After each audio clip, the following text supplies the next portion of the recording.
you're like me and you love fantasy and making comics, maybe you would think that you would enjoy The Night, Cartoonist, and her Orc editor. I know when I saw this pop up on Kodansha, I thought to myself, that sounds interesting and confusing. Can't wait to check this out and see what exactly is going on here. Some of you might also look at this and think, yeah, boy. This looks like it could very well be crap. Not always, but usually when you see a manga cover that kind of leans on the fan servicey side, when they're trying very desperately to get you to look at big giant hits and not worry about what the plot is about the book, you might think, well, then they're trying really hard to get people to pay attention to what is a mediocre story. All I need in life right now is a big titty anime bit. But regardless of knowing that this could very well be crap, I decided to give it my shot and give the first volume a good read, and now I'm gonna break down what exactly I read to you. But before we get into it, Horizon Quest, a comic drawn by myself and written by fantasy author Adam Meisner, is coming out soon. On April 6th, we are launching an Indiegogo campaign to get print copies of this comic to you. What you can do now is sign up for the mailing list so that you'll be notified when we launch on April 6th. You can find a link in the description or in the comments section below. So without further ado, let's actually dive into what is The Night Cartoonist and her Orc editor. First of all, they probably should have translated it to The Night Mangaka, because that's really what it is. It's more so like kind of a meta comedy about manga art and what it's like being in the manga industry. I've read so many of those, so it's not even necessarily a new type of genre to me. Not every manga that tries to do some meta comedy on what it's like to make a manga is very good. Sometimes they're very self-indulgent, and that can be really off-putting to me. But sometimes they really hit the mark and they're really funny, or really nice to watch, inspiring even in some cases. As of course I mentioned before, they're trying to insert some fantasy elements into the idea of what it would be like to make a manga. So we see kind of a brief glimpse into this fantasy world where an orc is reading manga. So kind of confusing.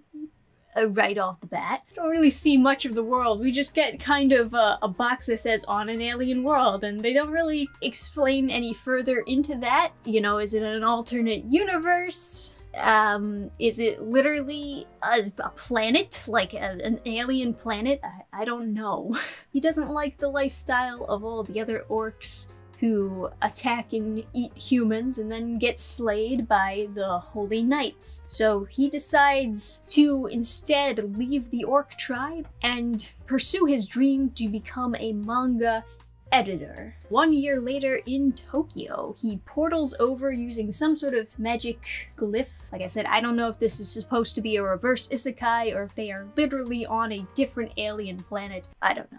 Using a 10 out of 10 disguise of a suit, he's able to convince people that he's human. I guess it's supposed to be kind of like the Clark Kent glasses, where it's like, oh my god, you thought I was that person, but I'm actually this person. He mentions, you know, he's worried about living with humans at first, but Tokyo is home to so many different types of people, so many diverse people, such as Asians, weebs, and one orc. And then he mentions here that nobody cares that he's an orc. But I was under the impression from like later pages that nobody knew he was an orc, because he mentions it here when a holy knight comes to get some help with his editing for her manga manuscript. He straight up says if she realizes I'm an orc, she might kill me, while simultaneously saying before that nobody cares that he's an orc. Huh? There's very little explained in this manga when it comes to setting up the world or setting up these characters, really. And I think the idea behind putting such low effort into setting stuff up is just that the mangaka kind of sees it as unimportant for the setup to be as detailed you know, it kind of shows the spirit of an anxious writer who just wants to get into the good parts. They don't want to do the hard work. They just want to get to the good stuff. The joke behind the Knight character is just that she gets really embarrassed and has a lot of trouble taking criticism. Her armor can withstand physical and mental damage. So the joke is, as she's receiving criticism from the editor, receiving any type of mental damage or strain, her armor will crack and yes, eventually just explode off of her, which is how they incorporate some of the fan service into the manga. Hence, you know, the cover being booba. Now, I do kind of find a lot of the methods of how they incorporate fan service into the manga to be kind of cheap. This is about as hard as they struggle to make it make sense and fit with the comedy. There are like scenes later though where it gets a little bit less fine and more so like, what the you really are forcing this one in there, aren't you? I'm not one of those people who thinks that fan service should be excluded from manga completely, but I do think that it should have its purpose in the manga. It shouldn't distract from the story, I think is the main thing. So this doesn't really distract from the story. If anything, you could say that it adds to the comedy, that like her armor is receiving so much mental damage, her armor literally explodes. I get it. I get it. She does find out that he's an orc, and she learns to not care very quickly. She learns to not care that he's an orc and sees him as her mentor for continuing to pursue her dream of being a mangaka. As the series goes on, they pop in other characters, other fantasy-based characters. I will say, the pacing on this manga is pretty bad. It's not as bad as it could be, but like I mentioned before, they really want to get to the good stuff, especially like with some scenes where characters are just kind of popping in all of a sudden. Like, they're in his private office reviewing this manga, and then all of a sudden there's police officers just pop, like, did you knock? Did you announce you were here? What's going on? Why did these police officers show up? You know what I mean? But there are some, like, interesting meta comedies to be had, and sometimes they go a little bit too far with the meta comedy to the point where it's, like, kind of disconnected and not as enjoyable. But I do think that some of the comedy, at least, of this manga is redeemable. I can see why this managed to get more manga volumes for it. Because even though I think, yes, objectively, it's kind of bad. It's kind of as trashy as it kind of appears if you look at just the cover, but it's entertaining. So, you know, sometimes the entertaining can outweigh or balance out the bad. Would I recommend it? Probably no, but probably no, just because I think there are other manga out there that do a better job. I like Monthly Girls Nozaki a lot better than this.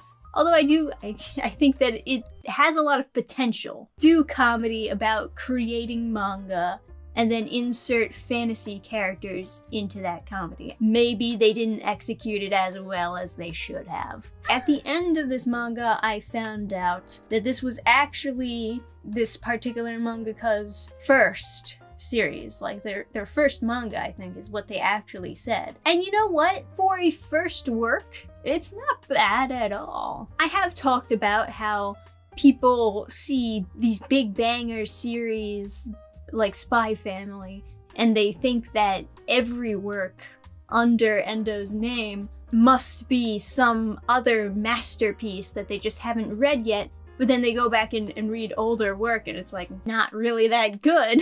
So, you know, it takes multiple tries till you get something that's really perfect, that's really a masterpiece. And I think most people should have that mentality, especially comic creators. You should have that mentality of your first work is not going to be your masterpiece. It's going to be your first step to becoming better. I see this being like their practice run. For a practice run, sure, but also it's crap. So let me know what you think about the Night Cartoonist and her orc editor down below in the comment section. If you've seen this manga, if you've read it yourself, or if you read further into it than me, because I've only read volume 1. I don't know where the heck this goes later down the line. Let me know in the comments below. I'm curious, actually. If it does get better, that's even more curious. Because I'd like to think that most people would be getting better at their craft as they're creating a long series, you know, like books would be getting better and better. But I've definitely seen the opposite, where as they're working on a long series, sometimes books get worse and worse. Although I've already said it, I'll say it again, check out Horizon Quest and check out that campaign when it launches April 6th. I'm really excited to get that out there for you guys to read. If you want to see some other comics that I've created in the past, you can check them, basically all of them, out on burningstarcomics.net. That's where I've posted most of my comics. So there's some printed copies on there for sale. Go look into that. And if you'd like to see some sneak peeks or behind the scenes of my comic making process, if you'd like just earlier updates on the comics, you can check out my fan club. That's what I call it. It's really a subscribe star, but join the fan club. Thank you all for watching. I'll see you next time. Bye! Program restart. Shutting down